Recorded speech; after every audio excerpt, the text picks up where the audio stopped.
let's get to the main topic today: Kickstarter performance marketing. Now, this was one of the biggest news items that Kickstarter announced this year and is a departure from just about everything that Kickstarter had been doing up until this year. Prior to 2024, Kickstarter had one primary revenue source, and that was when campaigns ended, Kickstarter charged credit cards on file, took 5% of every dollar that came through. And that's how Kickstarter has put food on the table for their people, has kept the lights on. That's Kickstarter's business model. For the first time this year, they added another potential revenue stream, which is late pledges. So Kickstarter will allow creators to keep taking funds and allow backers to keep pledging to projects after the campaign is over. It's entirely under the creator's control. But that was the first way that Kickstarter opens up another revenue stream to raise funds after a project is over. But now, the other big announcement that Kickstarter made recently is that they have been developing a performance marketing team, which will essentially be a additional service that you could go to where you are pulling Kickstarter performance, and you would go to them the same way that you would go to a company like Backerkit Marketing or Jellop. These are specialty advertising agencies, boutique advertising agencies that do crowdfunding marketing. It's mostly running Facebook ads, but also some Google ads. Kickstarter is now getting into that game. They have a performance marketing team in-house, and they are currently in beta and working with a number of larger projects to sort of test it out. And they are also open to hearing from creators who want to work with them and can potentially get on a wait list to work with them in the future. This was a big announcement that Kickstarter made earlier this year. And last week, they held a live webinar slash info session with the head of the performance marketing team and someone on Kickstarter's education and training staff.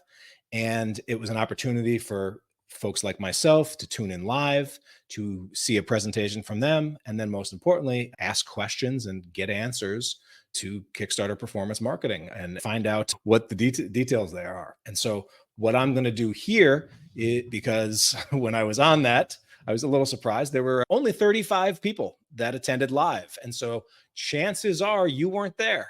If there was only myself and 35 folks on that initial stream. Now, I'm sure some people managed to catch a replay. For the benefit of my ComixLaunch audience and comic book creators out there, I'm going to share some of what I learned and what I found particularly interesting from this performance marketing presentation from the comic book creator crowdfunders perspective. All right. And so going into it, I did have a number of questions, and there were a number of things that I was interested in. Some of the things I was interested in were, who can use Kickstarter performance marketing and what is required for the creator and what Kickstarter performance marketing in particular can do, how it stacks up compared to the other big competitors in this space, what the cost structure is compared to some of the other, what ad platforms they focus on, and a whole lot more. And luckily, the presentation was strong, and I got pretty much most of the questions that I had going in answered. All right. And so I'm just going to lay out what I learned from this. And if you have questions or there's additional things that you'd like to know about Kickstarter performance marketing, please definitely leave them in the comments. And if I don't know, I will track down those things, because I do have a plan, and there was some interest on Kickstarter's part to have someone from the performance marketing team come on the podcast to answer more of those questions and talk more about promoting Kickstarter and crowdfunding campaigns through digital marketing going forward. So let's dive in. So first, the performance marketing presentation was done primarily by Andrew Marks, who is this gentleman that you see right here. He is the head of the Kickstarter performance marketing team. There was also Kay Symington of Kickstarter was there as well.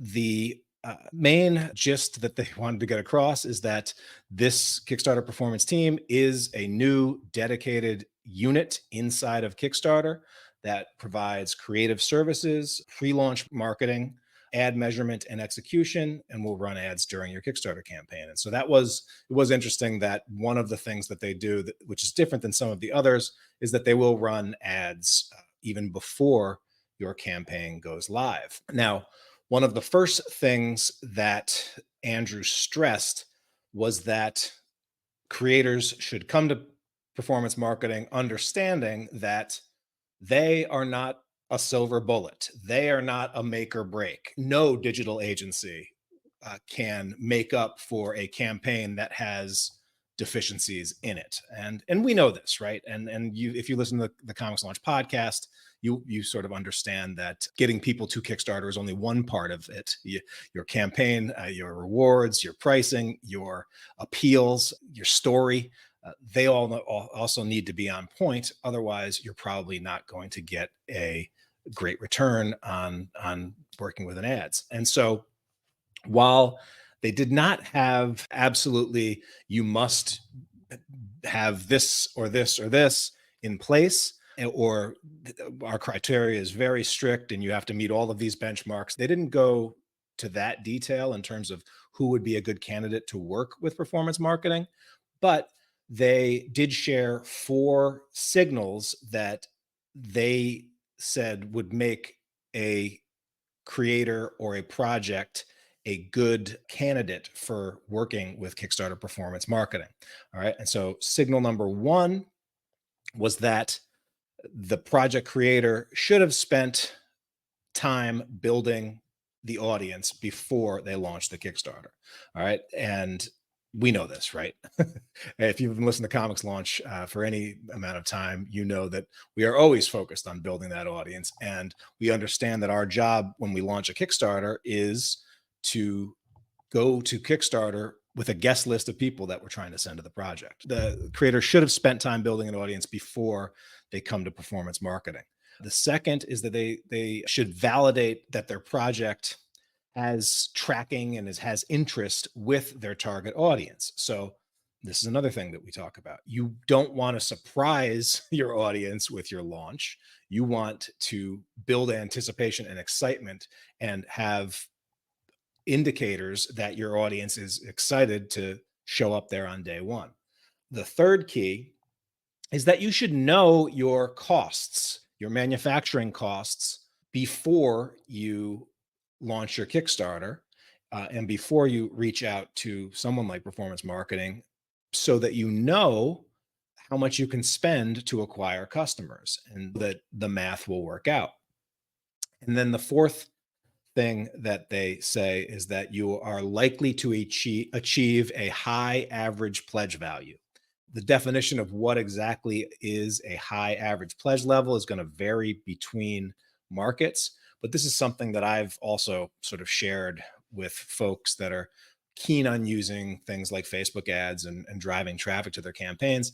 The challenge to get a strong return can be difficult for lower dollar amount comic book campaigns where the average pledge is like $20 or under. It's pretty tough to make Facebook ads work if your pledge level is that low. Campaigns that have average pledge levels of something like $100 are much easier for them to make get a great return on ad spend. I'm sure many of you noticed last month that comics got a new all-time high in terms of dollar amount raised by the G.I. Joe compendium campaign.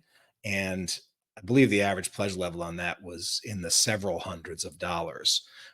And you probably saw ads all month long running for that project. It was Backerkit Marketing that was running those ads, I believe. But with a average pledge that high, and then also obviously impulse buy kind of launch to a IP with great name recognition and great awareness, that is a project that I'm sure the ad performance was quite strong. And so something you're going to want to consider is you might not want to be reaching out to performance marketing on your very first launch. That's probably not, most people who are going to their very first launch probably can't check all of those boxes. Some might, but I think most it'll probably be when you're going to launch that first hardcover, or you've got a series that's well underway so that your average pledge level for catch-up tiers could be significant. That's when you might be able to check more of those signals that performance marketing suggests you bring to the table. All right.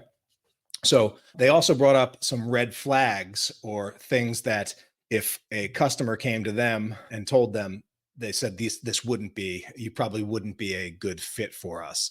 And red flag number one was that you were primarily or only focused on ads for your audience building efforts and for your traffic, but you didn't really have time for any other marketing activities. And what are those other marketing activities? Those are things that, like, email lists and audience building and social media, or getting out there doing press.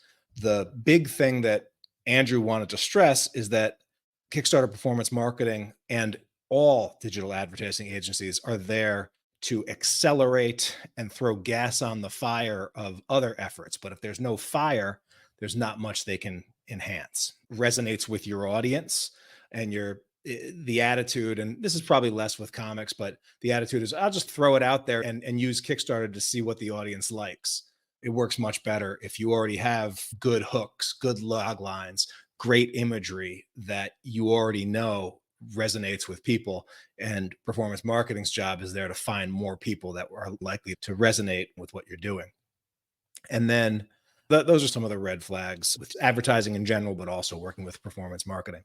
Now, they also went into some details and they gave some benchmarks, which I thought was interesting. And a lot of this is in alignment what I've heard from other companies like Backerkit Marketing or Jellop. And we've talked to some people from those companies on the ComixLaunch podcast before.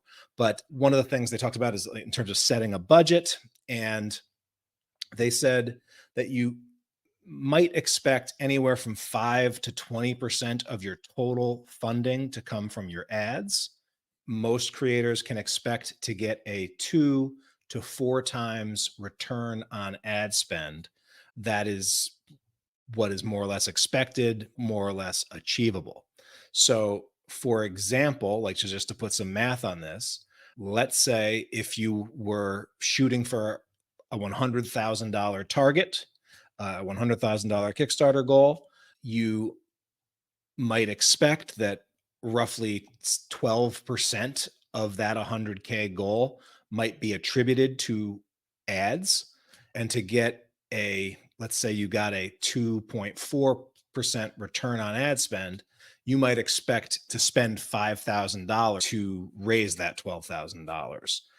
He also said that some of their campaigns, for larger scale campaigns, might spend $3,000 to $5,000 pre-launch to build awareness and interest in the campaign even before you launch. Personally, while I might spend that on list building over the course of the year, things like that, I do not usually do a super heavy spend on pre-launch for most of the campaigns that I do. I do know that, especially if you're starting from scratch, you don't have an audience, and there are some projects like tech projects or other things where putting a big upfront investment in pre-launch ad spend and audience building might actually pay off in the end. They also talked a little bit about how they break up the phases of a campaign. And the phases that they identified were pre-launch phase, launch phase, mid-campaign, and then the final hours. And what performance marketing said is that they recommend creators build an email list and grow a following for 1 to 2 months before the campaign launches. Then in the launch phase, which they consider the first 48 to 72 hours, they will often spend about 40% of their total campaign ad budget just in those first 48 to 72 hours to amplify that launch. During the mid campaign, where things are slowing down, they will reduce ad spend and spend about 30% of the budget. But we'll find that the performance of ad spend will dip in the middle of the campaign.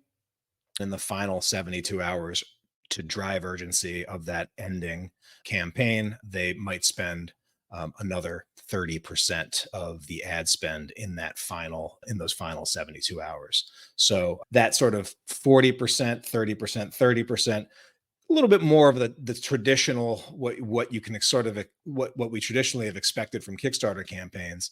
I know a lot of creators have been saying, well, my launches are bigger, but the dead zone hits sooner, and maybe not seeing quite as much of a bump at the end, but obviously driving traffic, a lot of traffic to a Kickstarter page that is ending soon, will have a lot of urgency.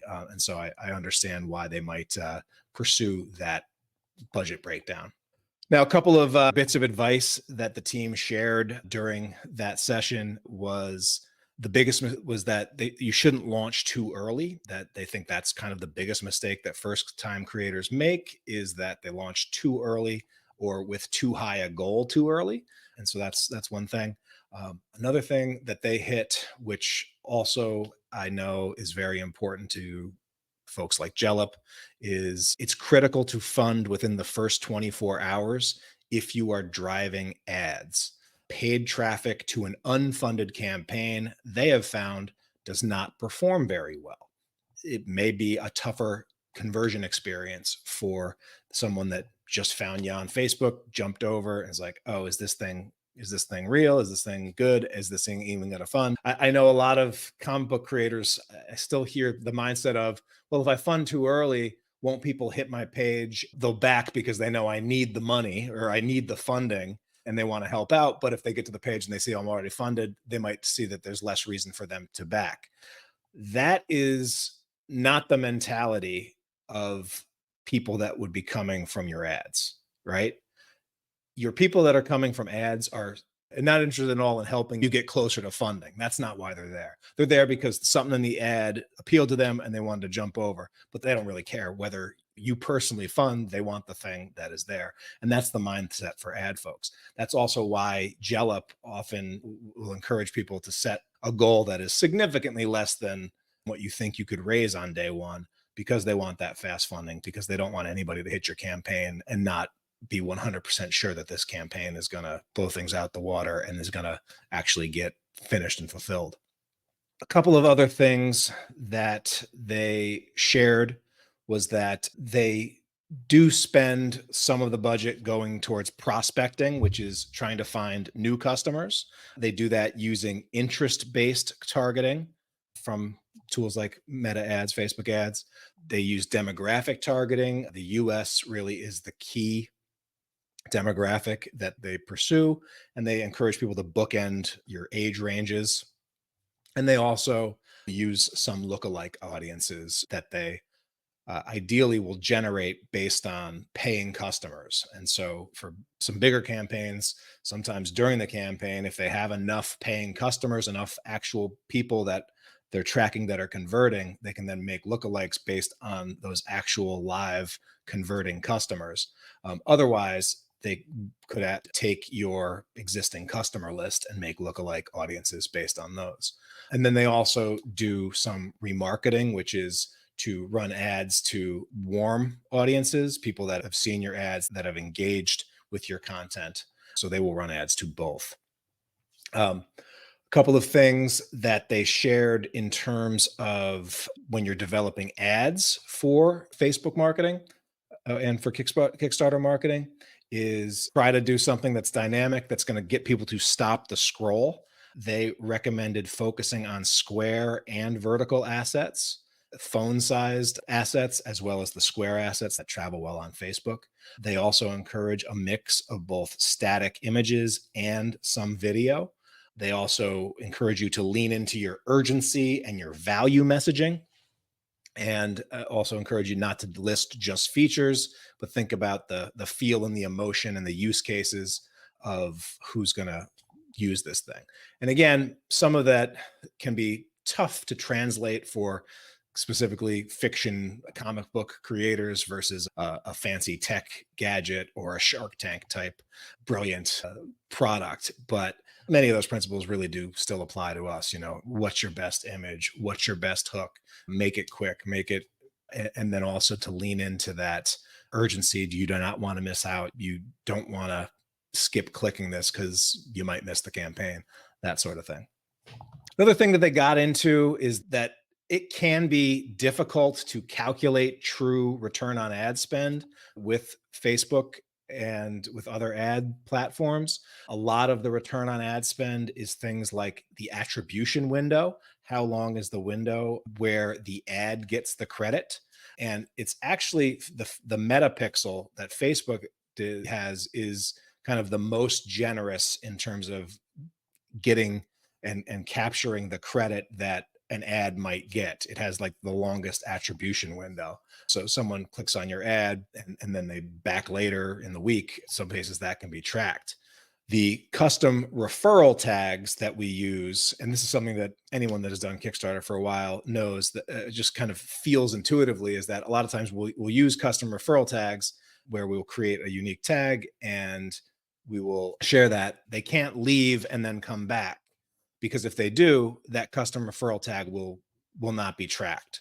And so that's just something to keep in mind. Like they have to, and why a lot of times the custom referral, even if it will often feel like, and more people should have came from my email list, or more people should have come from, wherever, whatever custom referral that I said. It could be some people did come from that, but they didn't back right away. They saved it. They came back to it later and then they backed. Well, that's not going to be counted as a custom referral. That might be counted by Kickstarter itself. And most of the ad platforms that I've talked to do sort of say that, the actual results that you're getting from the ad spend is going to be higher than anything they can actually truly track. So that's just something to consider. Andrew did mention a couple of companies that they've worked with in the past that they recommend. Launch Boom was one of them. That's another marketing agency that can help with sort of pre-launch stuff and has some tools if you're trying to build audiences in advance of your Kickstarter launch or before you work with performance marketing. So here's Launch Boom, and they'll help you build a list. A lot of times these are for bigger, techier kinds of projects, but they do have some game projects as well. Andrew Marks from Performance Marketing recommended Pulling Power Media, which is a creative agency. So you would go to them if you don't have any ad knowledge or ability to design ad copy and things like that. These are probably for bigger campaigns, or not necessarily comics focused campaigns with bigger budgets. All right. So the last thing for their presentation before they opened up a Q&A is that they mentioned that they are still in beta. And if you want to apply to work with performance marketing, you can go to features.kickstarter.com. And there you'll see they actually have an inquiry form. It's a pretty simple form. Email your Kickstarter profile, the name of your project link if you have one, project description, and target launch date, and then what category. And then I'm sure someone on their team will follow up if it makes sense. So then we got into the Q&A, and some of the questions that were asked included, how do you know if you have enough followers to, get funded? And what they shared a few rules of thumb, or some things that Kickstarter creators should know about, is they say your newsletter list and your Kickstarter follower list can be good indications of helping you find out if you have enough followers to be able to launch for your particular goals. They said that they're seeing between 22 and 30% of Kickstarter followers, so followers of your Kickstarter pre-launch page, they're seeing 22 to 30% of those on average are becoming backers. And for subscribers to your newsletter, many can expect between 5 and 10% of their newsletter subscribers to convert to Kickstarter backers. So again, you can sort of do some math and figure out if you're likely to hit your goal using those two metrics. The big question that they didn't include in the initial presentation, but they went into some detail in the Q&A, was how much does Kickstarter performance cost? Obviously an important question, right? And the answer there was they charge creators 15% of attributed charges for pledges that Kickstarter Performance Marketing drives on your behalf. They will take 15% of those pledges that they can attribute to their marketing efforts. They are taking 15%. They do not have a setup cost.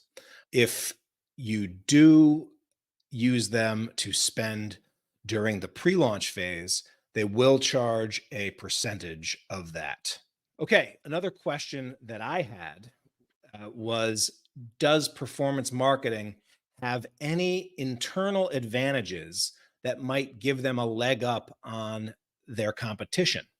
And Andrew said yes. They said that Kickstarter has access to first party data, and they're able to segment and to optimize. And they know who all of the Kickstarter customers that have ever backed Kickstarter campaigns since the very beginning, they know who they are, and they have lots of data on that. And so that does give them an advantage over other marketing agencies. Another question that was asked is, okay, well, you're in beta now, you're only working with a few projects. Where are you trying to get to? And they said that by the end of the year, they're hoping to be supporting hundreds of projects. They don't want to be scaling up too quickly, and it will be quite limited at start, but they're hoping to build tools to help creators leverage their service in the future. The criteria for working with Kickstarter performance marketing in the near term is that you should have a large existing audience, you should have experience with crowdfunding, and that you should have a dedicated marketing budget. All right. And so they did not go into specifics on those exact metrics, but they're looking for for bigger projects, more established creators, and for projects that are going to spend some money. All right. And so my initial result, to sum up, I was impressed with the team. I am definitely someone who, for the next big launch that I do, which will probably be a big Kickstarter campaign for a new C is for Cthulhu book, along with plush toys, where my average pledge level will be at least $100 plus, I would definitely hope to work with Kickstarter performance marketing in order to try to give them a test run and see how they compare to some of the other players. I've worked with Jellop, I've worked with Backerkit Marketing, so I would definitely love to work with Kickstarter performance on a bigger launch in the future. Now, they said that they hope to support hundreds of projects. Well, we know that that will still be a small percentage of all the projects on Kickstarter. In fact, in the comics category, I think right now there's about 250 live projects, and comics is not one of the bigger categories on Kickstarter. So even if they scale up to supporting 100 projects simultaneously, that's still a small percentage of the overall Kickstarter pie. But that's probably makes sense. And I would say that most projects that launch on Kickstarter do not work with a digital marketing team to boost their launches. So anyway, that's my initial insight for you. I attended the workshop with the performance marketing team, so you didn't have to. But please don't be shy about letting me know if you have questions about performance marketing or things that you'd want to hear more about. I would love to be able to ask those questions when I pull on someone from the team in a future podcast episode or a live stream. So don't be shy, ask those questions. But in the meantime, I hope you enjoyed learning about this new feature over on Kickstarter, the new team over on Kickstarter. And if you're someone that is going to be putting budget to your projects in the future, this might be a great option for you.